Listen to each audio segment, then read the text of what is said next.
നമസ്കാരം. പ്രധാന വാർത്തകൾ.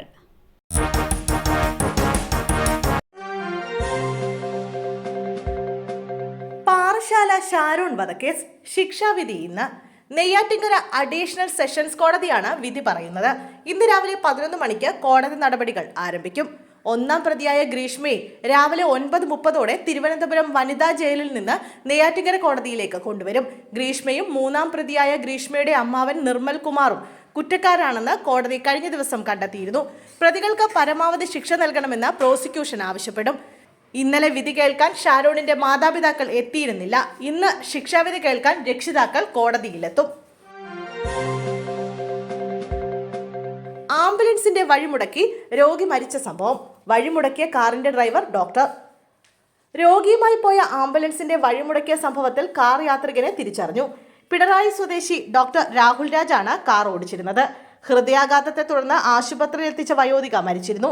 സംഭവത്തിൽ ആംബുലൻസ് ഡ്രൈവർ നൽകിയ പരാതിയിലാണ് കതിരൂർ പോലീസ് കേസെടുത്തത്. പ്രതിയിൽ നിന്ന് MVD പിഴ ഈടാക്കി. ആശുപത്രിയിലെത്താൻ വൈകിയതിനെ തുടർന്ന് മട്ടന്നൂർ സ്വദേശി റുക്കിയ മരിച്ചിരുന്നു. കഴിഞ്ഞ ദിവസം എരിഞ്ഞോളി നയനാർ റോഡിലായിരുന്നു കേസിനാസ്പദമായ സംഭവം. ഹൃദയാഘാതത്തെ തുടർന്ന് രോഗിയുമായി തലശ്ശേരിയിലെ ആശുപത്രിയിലേക്ക് പുറപ്പെട്ട ആംബുലൻസിനാണ് കാർ വഴി നൽകാതിരുന്നത്. അരമണിക്കൂറോളം ആംബുലൻസിന് തടസ്സമുണ്ടാക്കി കാർ മുന്നിൽ തുടർന്നു. വീടിന് തീപിടിച്ച അപകടം. കത്തിക്കരിഞ്ഞ നിലയിൽ വീട്ടമ്മ. കോട്ടയത്ത് വീടിന് തീപിടിച്ച വയോധികയ്ക്ക് ദാരുണാന്ത്യം. ഇടയാഴം കൊല്ലന്താനം മേരിയാണ് മരിച്ചത്. 75 വയസ്സായിരുന്നു. മൂകയും ബദിരയുമായ മേരി വീട്ടിൽ ഒറ്റയ്ക്കായിരുന്നു. അർദ്ധരാത്രിയോടെയായിരുന്നു വീട്ടിൽ നിന്നും തീയും പുകയും ഉയരുന്നത് കണ്ടാണ് അയൽവാസികൾ എത്തുന്നത്. തീ അണയ്ക്കാൻ ശ്രമം നടത്തിയെങ്കിലും നടന്നില്ല. തുടർന്ന് വൈക്കം പോലീസും ഫയർഫോഴ്സും എത്തിയാണ് തീ അണച്ചത്. എന്നാൽ കത്തിക്കരിഞ്ഞ നിലയിലാണ് മേരിയുടെ മൃതദേഹം കിട്ടിയത്.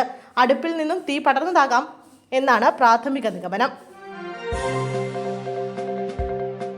ഹണി റോസിന്റെ പരാതി. രാഹുൽ ഈശ്വറിനെതിരെ കേസെടുക്കാനാകില്ലെന്ന് പോലീസ്. നടി ഹണി റോസ് നൽകിയ പരാതിയിൽ രാഹുൽ ഈശ്വറിനെതിരെ കേസെടുക്കാനാകില്ലെന്ന് പോലീസ്. പരാതിയിൽ പോലീസ് കോടതിയിൽ റിപ്പോർട്ട് നൽകി. പോലീസിന് കേസെടുക്കാനാകില്ലെന്നാണ് പ്രാഥമിക നിഗമനം. വിഷയത്തിൽ കൂടുതൽ നിയമോപദേശം തേടും. കഴിഞ്ഞ ദിവസം ഹൈക്കോടതി സെൻട്രൽ പോലീസിനോട് നിലപാട് തേടിയിരുന്നു. എന്നാൽ കേസെടുക്കാൻ വകുപ്പുകളില്ലെന്നായിരുന്നു പോലീസ് കോടതിയിൽ വ്യക്തമാക്കിയത്. പരാതിയുടെ സ്വഭാവം അനുസരിച്ച് കോടതി മുഖാന്തരമാണ് കേസിൽ തുടർ നടപടി സ്വീകരിക്കാനാകുക. ഇക്കാര്യം ഹണി റോസിനോടും പോലീസ് വ്യക്തമാക്കിയിട്ടുണ്ട്. 2 ക്ഷേത്രങ്ങളിൽ ഭണ്ഡാരം കുത്തിത്തുറന്നു മോഷണം. പാലക്കാട് ശ്രീകൃഷ്ണപുരം, പെരുമാങ്ങോട് വിഷ്ണു ക്ഷേത്രം, വടുകനാംകുറിശി ക്ഷേത്രങ്ങളിലാണ് മോഷണം നടന്നത്. പുലർച്ചെ 1 മണിയോടെയാണ് മോഷണം നടന്നത്. പെരുമാങ്ങോട് ക്ഷേത്രത്തിന് മുൻവശത്തെ ആൽമരത്തിന് സമീപം വെച്ചിരുന്ന ഭണ്ഡാരവും വടുകനാംകുറിശിയിൽ ക്ഷേത്രമുറ്റത്തെ ഭണ്ഡാരവും കുത്തിത്തുറന്നു. ക്ഷേത്രത്തിന് സമീപത്തെ വീടുകളിലെ ഗേറ്റിന്റെ പൂട്ടും തകർത്തു. എന്നാൽ അകത്ത് കിടന്നെങ്കിലും ഒന്നും ലഭിച്ചില്ല. പിന്നാലെയാണ് ക്ഷേത്ര ഭണ്ഡാരം കുത്തിത്തുറന്നതെന്നാണ് പോലീസിന്റെ നിഗമനം. CCTV കേന്ദ്രീകരിച്ച് ശ്രീകൃഷ്ണപുരം പോലീസ് കേസ് അന്വേഷണം ആരംഭിച്ചു.